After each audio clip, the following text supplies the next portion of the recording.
Hello bros and welcome to X 0 Profile Production. In the next part, the Sakura Forest Girls 2.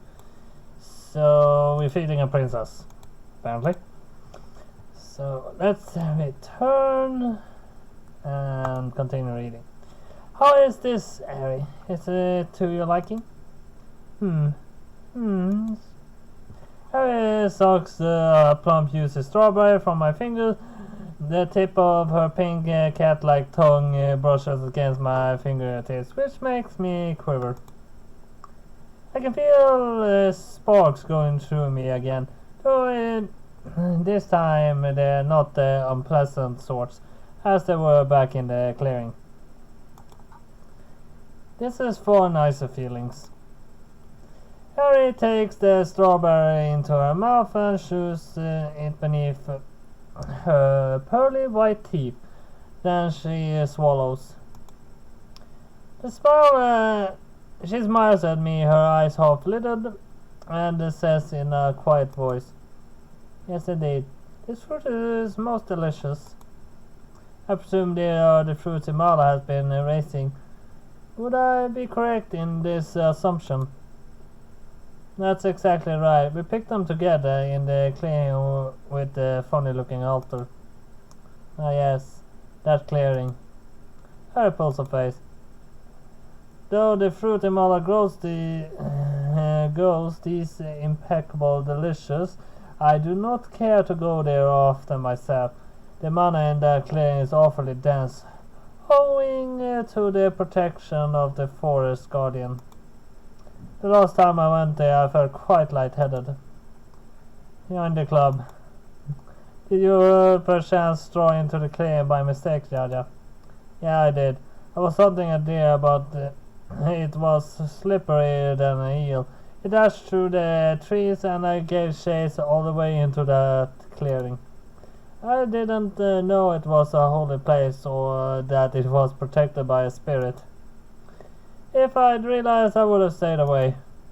I can't remember much of what happened, but I think I passed out. When I did come to, Imala was standing over me. She saved me. I don't know what would have happened if she hadn't found me." "That is quite an unsettling tale." Harry reaches forth, then rests a hand upon my knee. The golden decoration that festooned the airy outfit cling together, shimmering like stars. "I am most glad that Mola found you for your sake and mine. I would be devastated if anything happened to you, Yaja." "Thanks. I'll try and be more careful next time." I smiled sheepishly. "I've learned my lesson. I'll not stray from the well-beaten path next time I go hunting, no matter how tempting my quarry. I don't want to pass out again. I hate to make you worry. And if I'm being quite honest, I don't want to be bailed out by Mala again. It's not done anything to make me suspect her, but I feel uneasy in her presence all the same. It might be something about her smile, though she rarely seen without it. It doesn't illuminate her eyes. There's something oddly fake about her gentle countenance, a feeling like she's wearing a mask. But that might be my own silly prejudice. She can't be a bad person if Harry trusts her so much. That's what I like to believe, at least, but... You're alright, Jada. Is something on your mind?" "Oh no, I'm fine. Forget about it." My words aren't entirely truthful, but I don't want to make Harry worry. I was gonna do this. My cat is eating right now, and if I'm right, he's gonna want to lay on his what the hell is it called in English? I can't remember, but he has a special piece of cloth that he lays on, and he loves it. And he would be mad at me if I left my hard drive laying on it so he couldn't lay there comfortably. My words aren't entirely truthful, but I don't want to make Harry worry. What fruit would you like to sample next, Harry? I wonder. That looks so wonderful. It's hard to decide. Strawberries are also rich and red like rubies, but the subtle taste of watermelon has a manifold charms of its own, and I cannot forget the banana, of course. They are Imala's pride and joy. She takes a special care of those banana trees. The bananas they yield are like no other fruits I've ever tasted before. Truly special. Harry smiles and gazes flickering between the pieces of fruit arranged upon the platter. Decisions. Oh, I don't know much. I don't know which pleasure I wish to partake of next. I suppose it doesn't matter all that much. I am a selfish girl, and I'm sure I shall eat them all before the night comes to a close. It would be a crying shame to waste a single one of these fruits. Harry glances at me, smiling shyly. And they taste even better than usual when you feed them to me. Really? I wouldn't have thought my unworthy fingers would sully them. Not at all. It's quite the opposite. I am unaccustomed to spending time with women my own age. Their presence is making me feel quite giddy.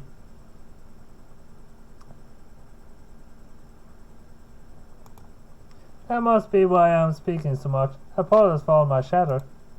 It's fine. I'm not going to hold it against you. I like spending time with you too. Indeed. Of course.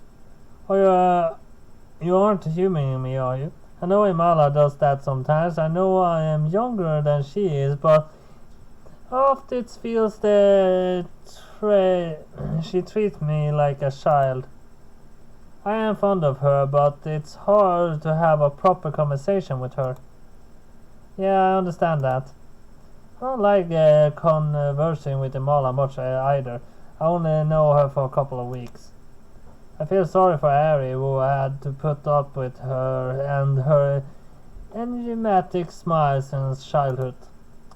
It's impossible to know what the woman's thinking, but I think she might be even more devious than Maya. Now that's saying something. I might not be overly fond of Imala, but I am fond of you, Harry. I like you a lot. Goodness me. Harry's face flushes. As a princess, I am accustomed to being praised by others, but your breath would be better served telling me something I do not know. But that is not to say I'm not appreciative of your compliments. Harry dispenses her heart and quickly adopting it, and offers me another of her small smiles. Thank you, Yaya. You have been a great boon to our village since you arrived here. You have been working hard every day to hunt for food and guard the village. And yet, despite all that, you still find the time to cater my selfish whims. You are a most loyal subject. Gee, thanks. I return Harry's smile and a wide grin of my own.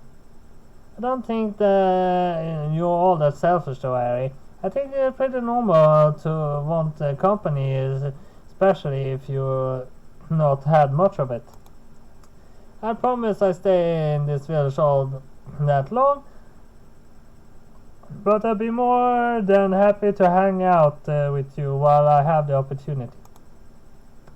You're pretty easy to get along with, despite being a princess. You're not in the least bit stuck up or selfish.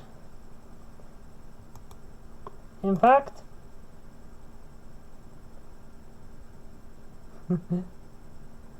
well, I technically can't be anyone's subject no matter what, but I like to be your friend. I love to be your friend. Are you sure? Harry frowns. I rather fear I coerced you into remaining in my village I employ some rather unhanded tactics to ensure your compliance. Do you not resent me for that? Not at all. Well, then I'm most thankful. Harry clears her throat and says her cheeks still pink. I think I would like to sample that watermelon next, if you would be so obliged. Sure thing. Still holding a strawberry, and they aren't technically no watermelon on that. Wait, that's honey melon. It's honeyed melon. Ah. I did not realize that. It's not really, they aren't really telling you much about those things. I cut the watermelon into a bite-sized chunk with a silver knife and hand it to Harry. Harry leans forward, her eyelashes falling shut, and accepts a sweet treat from my fingers.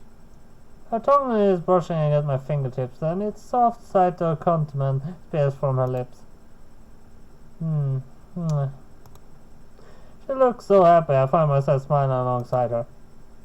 I didn't intend to spend so much time in this village, but that might be such a bad thing. I don't like Mala at all, but I'm very fond of Harry. Whiling away the hours with her is pretty fun. There's one thing that's playing on my mind, however. I haven't seen Maya in a while. She's been busy preparing for upcoming ritual. She hasn't had much time to spare for Ayana or I. While I'm sure Maya can look after herself, I do hope she's alright.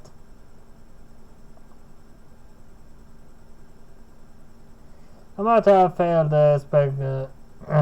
speculation or pursuit of the deer this morning, but I have no shortage of other tasks with which to prop up my deflated ego. When the night falls, I take my position on the outskirts of the village, just beyond the wooden walls. Guarding the village from prospecting enemies, another one of my duties, much like hunting. I've been doing this every night since I arrived here, though I've not yet seen anything suspicious. It doesn't hurt to be wary, though. I glance this way and that, my eyes narrowed. It's a cold night, and the breeze disturbs my hair is brushed against my cheeks while my ponytail flutters. Tightly I grip my spear in my hand, and wood fits to my callous palm like an extension of my own body.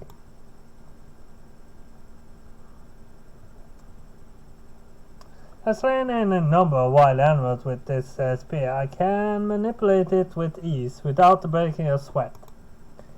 It was an important gift from my parents, and I cherish it dearly. As long as I have this spear, I should be invincible. I won't let anybody get past me. I'll protect this village with all the energy I have. I might have made a fool out of myself this morning, but I'm going to turn the tables now.